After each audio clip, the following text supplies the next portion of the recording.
Magandang araw mga kabakyard, kumusta kayong lahat? Happy New Year pala sa lahat. Yan. Unang araw sa taong 2025. Yan. So, andito tayo mga kabakyard sa manukan natin. Andito tayo sa isang manukan natin.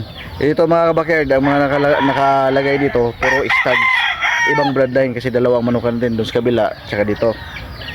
Doon sa kabila, ang nakalagay doon, puro Cecil Davis na bloodline. Dito naman, puro roundhead. Yan, hinihiwalay natin para di magulo.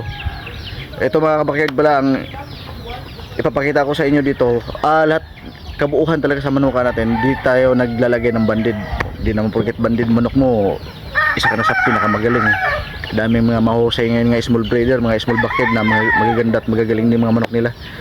Kaya tayo mga backyard, small breeder lang tayo, wala tayong financier, kaya di na kami naglalagay ng bandid. Personal to, wala mga bandid to, pero mga solid yung bloodline natin. Kaya pag makikita nyo mga manok natin, talagang basta kayo na maghusga. To lahat mga solid yung mga bloodline natin, puro mga roundhead dito. Isa lang ang tatay nila, magkaiba ang nanay yung ginagamit natin. Pero ang pinaka-tatay talaga ang pinaka-importante kasi mga winning line ang ginagamit natin eh. Yan, mga roundhead lahat dito. Yan. Ito, at least alam nyo na ang ginagamit natin dito mga bloodline, di magulo, di sila nagkarambol-rambol. Pag sinasabi nyo gusto nyo makita itong bloodline na to, pagpasok nyo dito, yun lahat makikita nyo, magkakaisa lang, magkakadugo lahat yan. Puro magkaiba ang nanay. Yan, puro roundhead dito. Yan nga guys, ang pinaka-importante, alam nyo na di tayo nagbabandid, din naman importante yung bandid na yan. Ang importante, maganda yung pinanggalingan at kalidad sa alaga mo. Yan, yung pinaka-importante para sa amin eh. Tapos mga winning line. Yan. So tara, ipapasilip ko sa inyo yung mga ginagamit natin na yung mga palahi pala. Yan, pakita ko sa inyo yung palahi natin mga roundhead. So tara, let's go. Yan, magandang umaga mga kabakyard. Yan, pasilip ko sa inyo ang ating mga warrior na stags. Yan. Napakaganda nito mga kabakyard.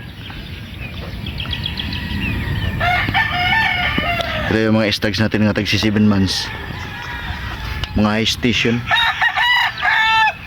Yan.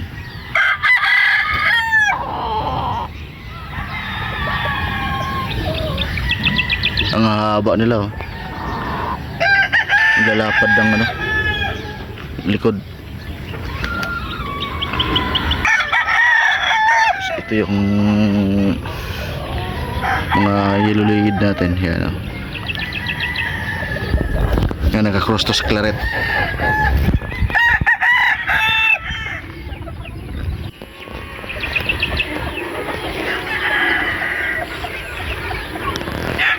Stags.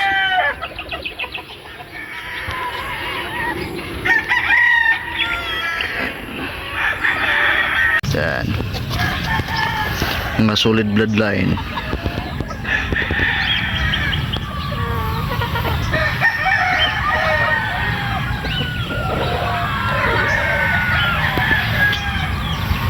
Marami-rami tayong mga stags ngayon mga kabakyard.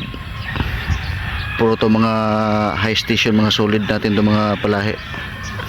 Ito mga kabakyard, wala tayong mga dito sila mga bandid, mga pang personal natin to. Di naman tayo naglalaban ng derby. Kaya di na natin kailangan lagay ng mga bandid.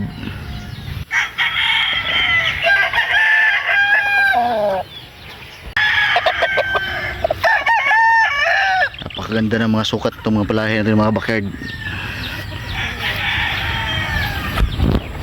Yung nakatago natin ng mga bloodline.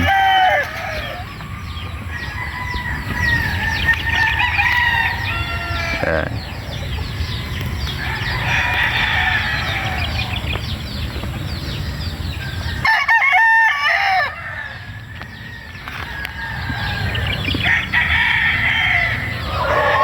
High station, talagang napakaganda ng mga stags na to. Yung mga Gilmore to na nakakross sa Boston roundhead.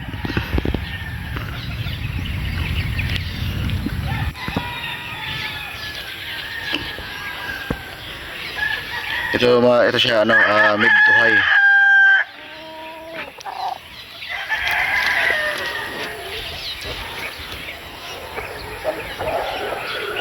Ganda.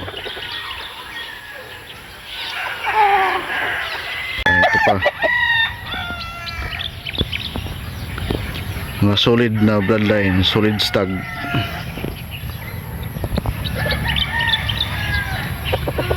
Yan.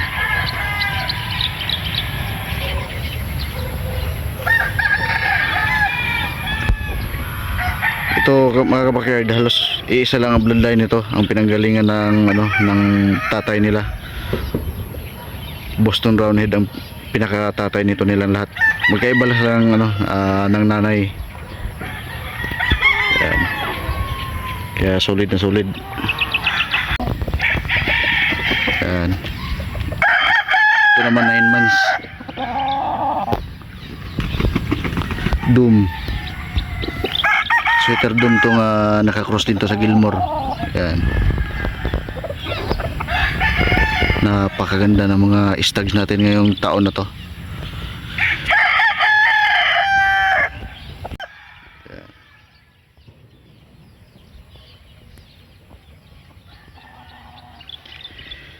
Marami tayong mga stags dito mga kabakyard. Sa lahat ito wala tong dito